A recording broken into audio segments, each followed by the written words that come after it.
Section 9.5 talks about permutations and combinations. And we're going to take a look at a couple of different notations before we can start to talk about permutations and combinations. The first notation is this exclamation point, and you know that when you use that in your writing, it means, yay, I'm excited, right? It's not what it means in math. It does not mean for, yay, I'm excited. So what does it mean?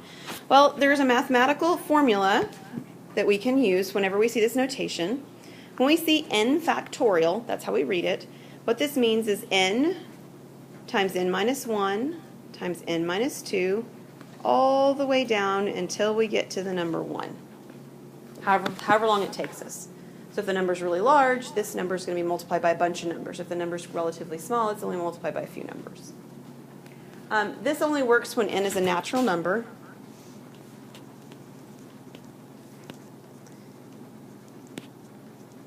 Natural numbers, you just keep decreasing the value every time. Once you get to 1, you stop decreasing the value.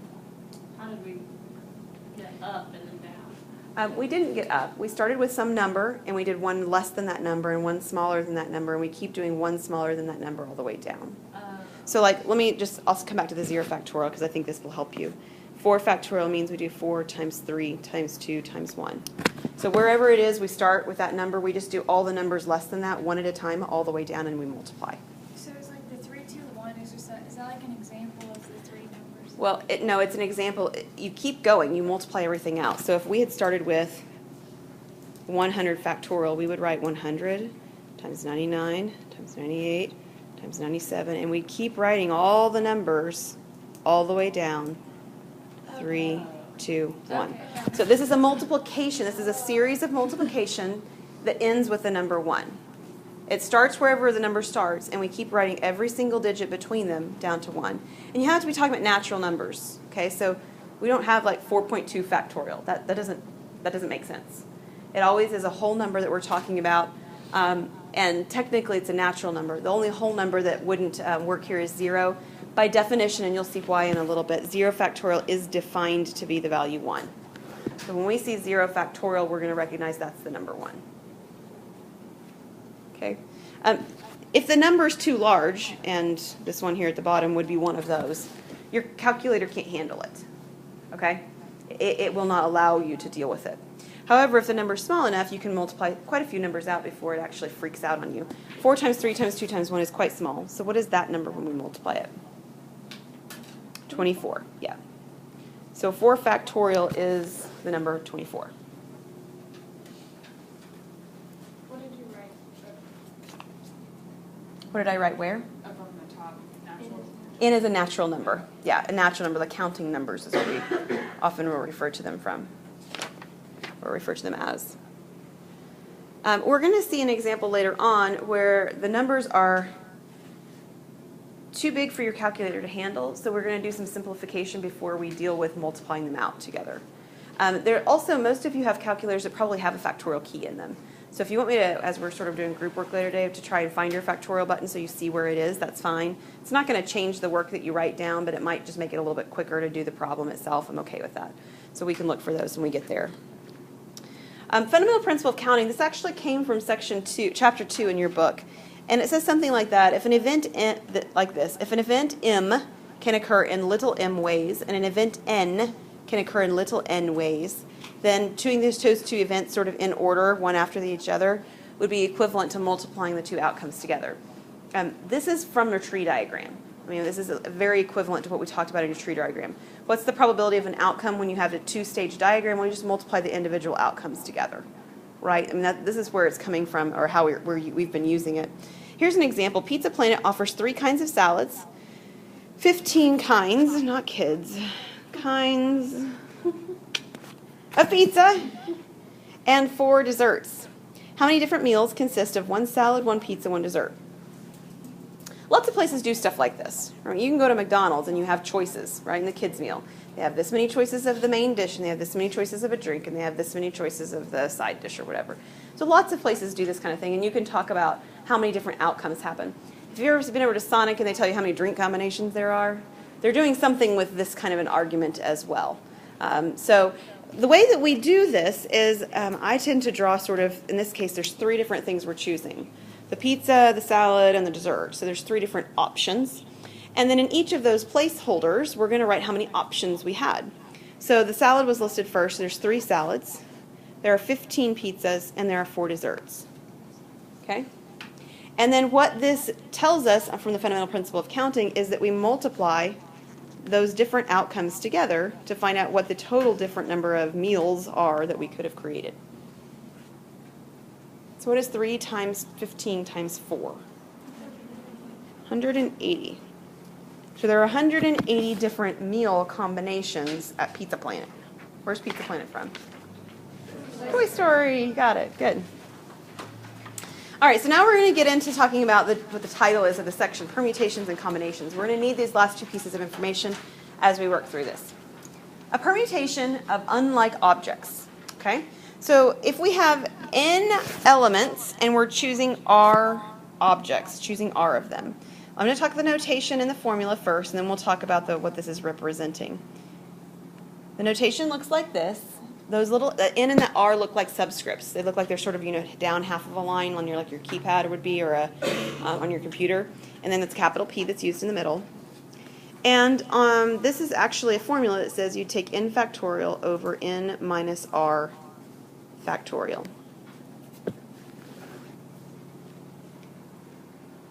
The key to doing this is that we are working with something where the order matters. The selection process, the way in which we choose something matters. So that's why that's sort of in all caps there and bolded and whatever. I'm going to do an example for you so you can see how this works. We've got 50 people that come to the game show, and 2 of them are selected at random to participate. How many different ways can this happen if the order matters?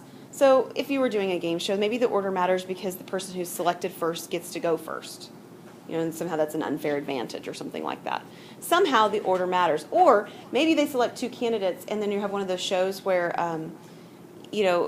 they start the game and you only get to candidate number 2 if candidate number 1 loses fast enough. You've seen some of those games before, like the people are all sitting in the mosh pit over there and they only get to have another person to come up and play the game if the first person loses. So for some reason in this particular example, it matters who's picked first and who's picked second. All right, so the n tells you how many people or objects or whatever you are choosing from among. So in this case, there are 50 people who are being selected from. We're using a capital P here because this is a permutation because the order of the selection matters. We're going to come up with do another one later where it doesn't. And then we select how many people, 2 in our situation. So this is a 2 right here. So the first number is how many people we pick from, or how many objects we pick from. The last value is how many are actually chosen. Okay, so one of the ways to take a look at this really quick is obviously the first number needs to be bigger than, or at least as big as, the second one. You can't switch these around, it won't make any sense. I can't have 3 items and pick 50 of them. Sorry, there aren't that many jelly beans in the bowl. Okay, so we're going to take a look at doing this then with the formula that's at the top. We take the first number, 50, and we write factorial on top. Okay. On bottom, I have 50 minus 2, and I have factorial written on bottom. Okay, so far so good. We're just plugging the numbers into a formula. This 50 factorial, still on top for the moment, and what should be on bottom? 48 factorial.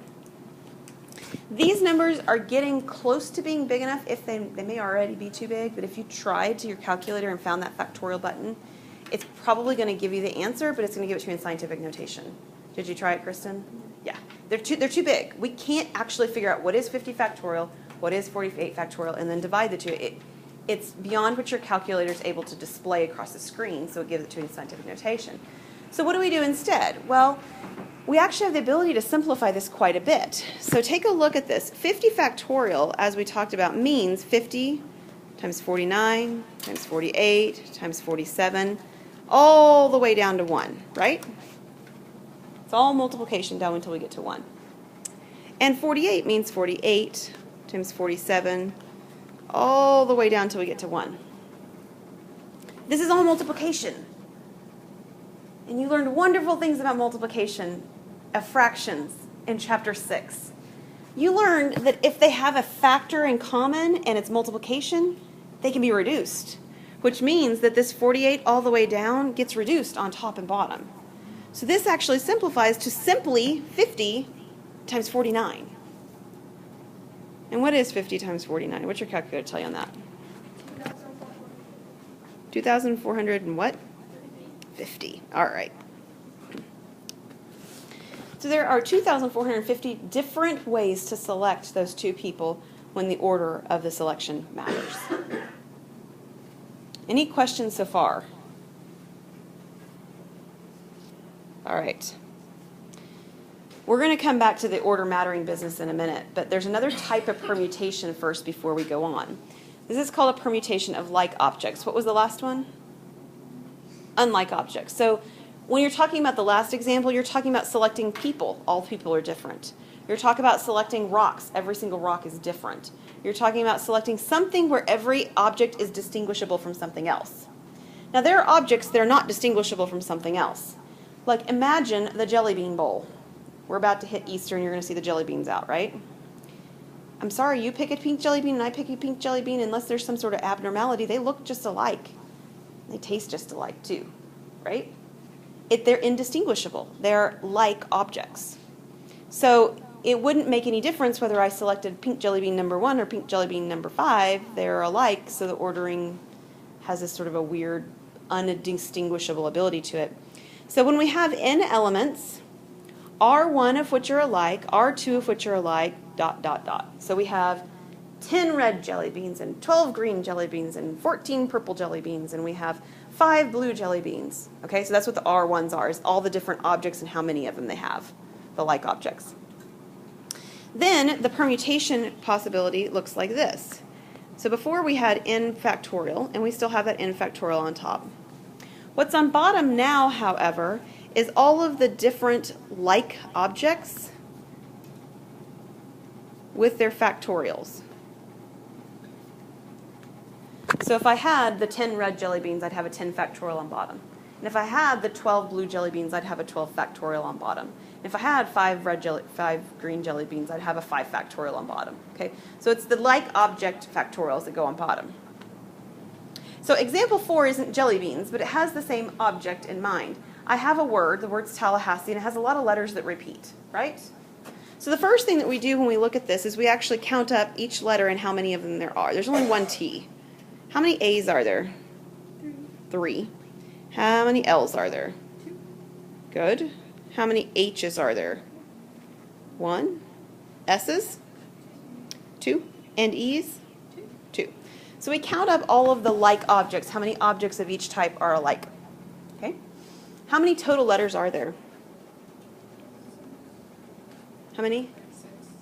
Oh, I'm sorry. Let me say the difference. How many total letters in the word Tallahassee? Not distinguishable total. What is it? 11? Okay. So there's 11 total letters. All right. So that 11 is what goes on top as the factorial. And then the part that goes on bottom is each of the indistinguishable objects with a factorial. Now I'm going to write 1 factorial, although it's not a very interesting number. It's just the number 1. Because I just want you to see that they're all going to go in here. 1 factorial, 3 factorial, 2 factorial, 1 factorial, 2 factorial, 2 factorial.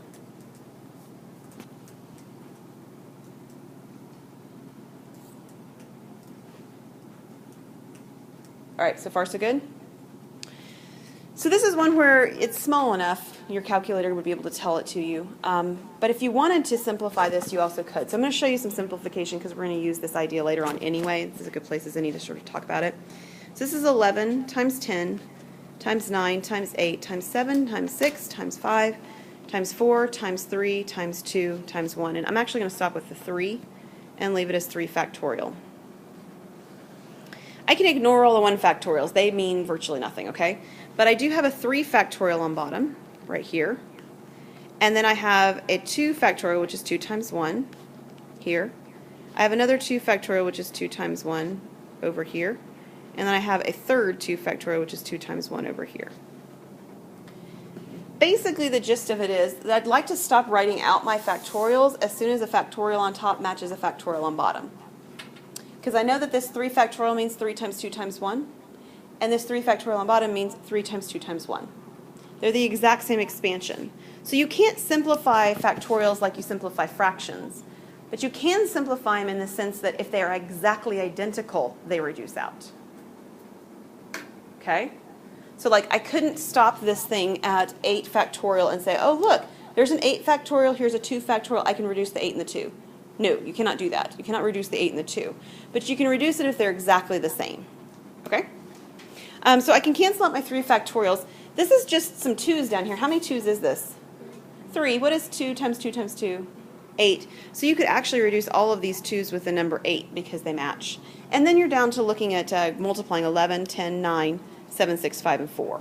So, do you recommend just stopping with 3? Like, how do you know not to do I recommend factorial? stopping with the largest number I can stop with. Okay.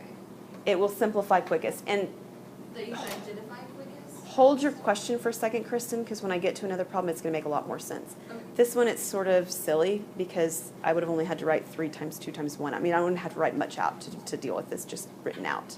But in a minute, you'll see where it's helpful to see that. So I think your question will be done in just a second. Where did you get the 2 times 1? There were, right here, 2 times 1, 2 times 1, and 2 times 1 from the 2 factorials. There were 3 2 factorials that I just wrote them out. Yep. What does this work out to being? What is 11 times 10 times 9 times 7 times 6 times 5 times 4? 841,000 what? 831,000. Okay. Did I write that right, Lydia? Okay. Man, that's a lot of words, quote unquote, that I could make that are all 11 letters long that use these letters that are here. Okay? They don't all mean anything, but they're different transformations of this word, right? Permutations of this word. All right, let's do another one. The last one, and it's the title in this section, is combinations. Combinations are much like permutations, okay? Formula is very similar too. You do n, you do a capital C, and you do an R. You have an n factorial on top, and you have an n minus r factorial on bottom, but you get an extra r factorial on bottom. Okay? We still have n objects. We're still picking r of them. The difference here is that the order doesn't matter. So imagine if you were working through something. There are things in your life where the order doesn't matter. It does not matter if you put the ham on the sandwich or the cheese on the sandwich first. Still a ham and cheese sandwich, right? The order doesn't make any difference. The sandwich outcome is the same. So let's take the same example we had before. We have our 50 people. They show up to the game show. 2 people are selected, but here the order doesn't matter. They're going to play against each other in some fashion, and there's no advantage to being selected first versus second. So the combination of 50 choose 2 looks much like the last 2 slides ago where I had the 50 factorial. I have 50 minus 2 factorial. And then I have 2 factorial here. And I can recognize, and you might actually at some point here fairly quickly be able to just start by writing this next step down as your first step. This is not 58. Let's try that again. 50 factorial over 48 factorial, 2 factorial. Does that look okay? Kristen, do I want to write the number 50 out until I get to 48 or until I get to 2? Because it's going to be a lot easier, right? That's how you're going to make the decision. Usually it's not a question. The numbers are very different on bottom. And so you usually don't have to make that sort of a call. However, I will say that if you had chosen to do the other one differently and written it out till you got to 2 factorial, you would have gotten the same answer. So it wouldn't have mattered. So here we've got 50 times 49 times, and I will stop with 48 factorial because it identically matches what's on bottom. And then I can write out 2 times 1 for my 2 factorial. The 48 factorials cancel because they're identically the same.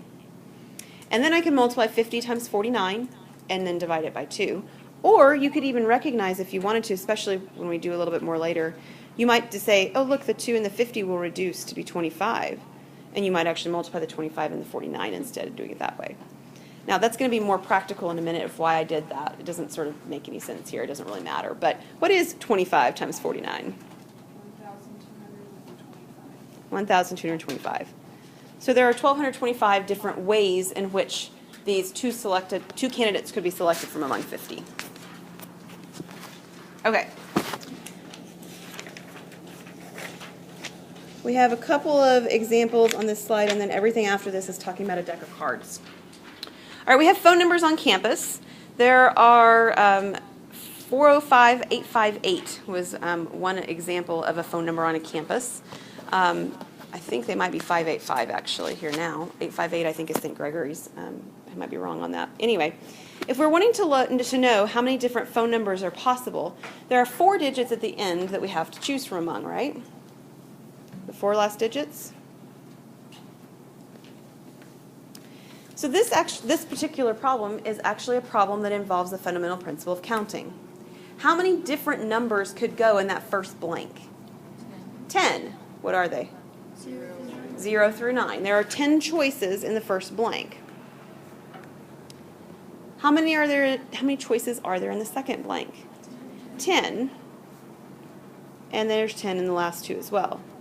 Now, if there was some reason for doing so, that is something like where it says the orders don't, the numbers don't repeat, I couldn't have maybe 10 different options in all of them. I would have to do 10, 9, 8, 7, and it would start to look like a what? 10, 9, 8, 7. Start to look like a factorial, wouldn't it? It wouldn't finish itself out, but it would start to look like a factorial. What do you get when you multiply 10 by itself 4 times? 10,000. So there are 10,000 numbers possible if all you're changing is the last 4 digits. Okay? Let's take another example. A worship team practices 8 songs on Wednesday night for the Sunday service.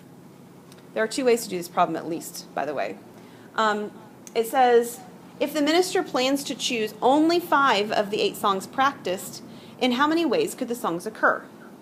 So I want to first show the example based on what I kind of just did on problem number 6. I want to show you how you could do it from that perspective. And then I want to show you how you could do it from another perspective. So we're going to have only 5 songs picked. And if you think about this for a moment, well, you know what? I'm not going to say it. I'll say it in a minute. So how many different choices could we have for the first blank? 8. How many for the second blank? 7. And then 6, 5, and 4. So this is a fundamental principle of counting. We can multiply these out. What do we get? 6,720. Is that right? It's not writing. Now, you did something, we did something when we did this problem that was sort of by default. It may have been because you're aware of it, and it may have been because you just didn't think about whether or not it was really valid to do this. When we wrote down that 87654, we assumed in doing so that the order of the songs matters. Now think about what you know from being in church services and so forth. Does the order of the songs matter? Do you know? It does matter, and if you have anybody in your family who's musically sort of geared, they will tell you it matters. You know, you want a slow song in a certain spot, you don't need it in some other spot, it's going to change the flow of the service and things like that. Even if you're talking about a concert, there's a certain way that you structure the songs in a concert that would make sense and other ways that wouldn't. So the order really does matter when we're talking about creating this particular song structure. That actually happened when we wrote down the 87654. So this wouldn't have worked very well if we were choosing jelly beans out of the drawer, if we were putting the sandwich together. The ordering matters, but we got a problem with it. So take a look at this. When we're looking at the order mattering, or the ordering matter, that's a permutation, right? We had 2 of them. We had permutations, combinations, and permutations that order matters. We have a permutation of 8 objects, and we're selecting 5 of them because the order matters. According to the formula, we should have 8 factorial over 8 minus 5 factorial. All right, so what is 8 minus 5? 3. Thank you. All right, so we're going to write down 8, 7, 6, 5, 4, 3, and I'll stop with 3 factorial to match my 3 factorial bottom. And notice what happens when I cancel out the 3 factorial. I'm left with the same thing I wrote down before, aren't I? 87654. So what is 8 times 7 times 6 times 5 times 4? 6,720, just like it was a minute ago. All right, let's take a look at the last example. It's got several slides to it, but we have a standard 52 card deck, and we are selecting a 5-card hand. First question that you need to address when you work with any of these problems is, does the order matter? Okay, so imagine you're playing a game, and for the most part, you could pick just about any game you want. Okay, sorry, or sorry is not a good one. Uno. Uno will work. You draw cards in Uno. You could do something with Skip-Bo. Skip-Bo is one where I have 5 cards in my hand.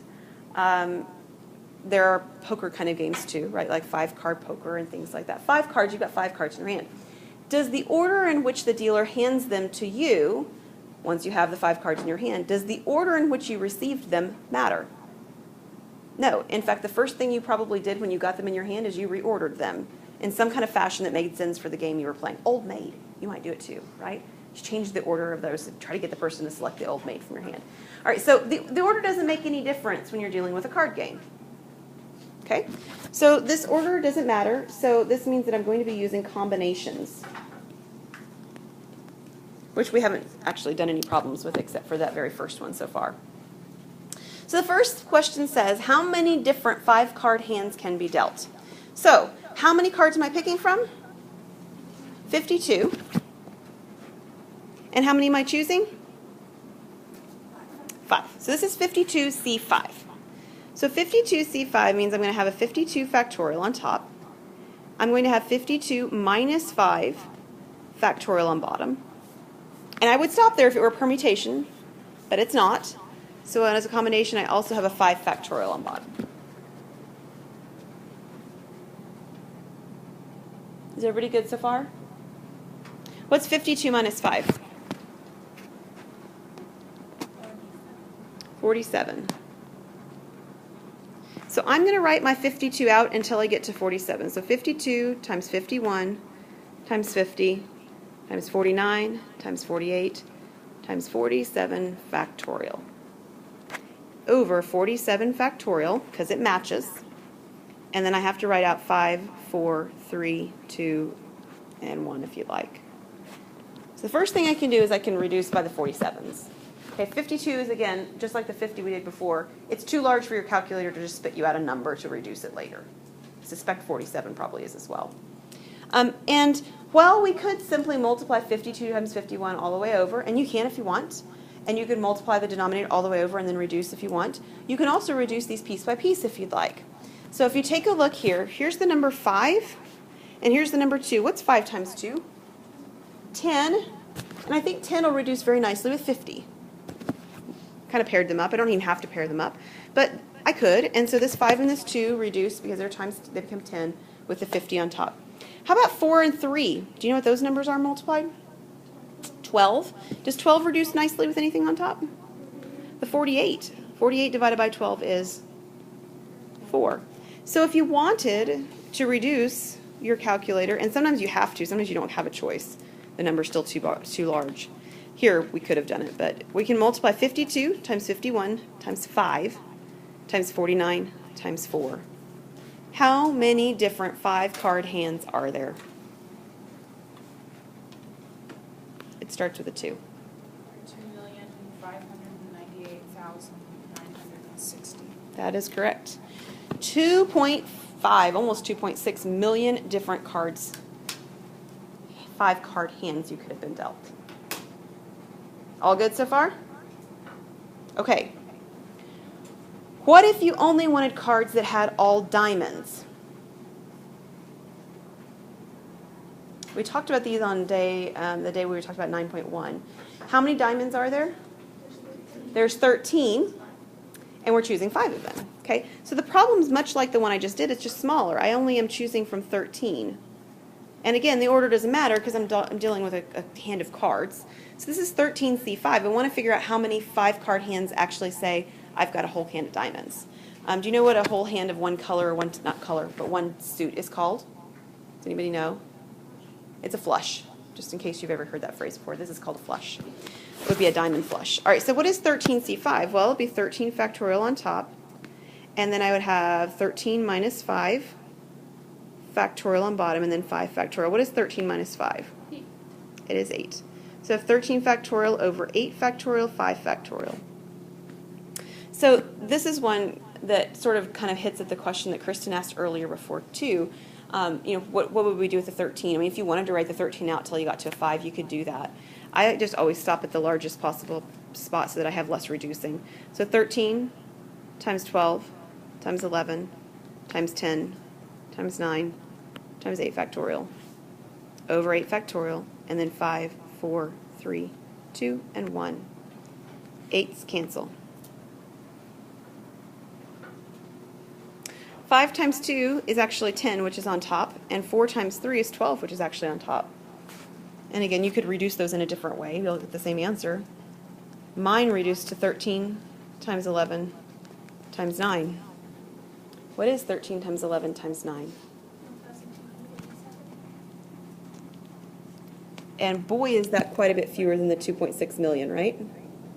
That's why it's not going to likely happen, right? It's not very common. But if you take a look at part C, that's exactly what we're getting at. What is the probability then that you get a 5-card hand that's all diamonds? Well, probability of all diamonds would mean taking the numbers of hands of diamonds divided by the total number of hands. So the number of hands of diamonds is 1287, and the number of hands that are all possible hands was the 2.5 million, 2,598,960. Yeah. So take your calculator and divide. What is this number if you divide it out? And then we'll write it out to, it'll take several decimal places. What is it?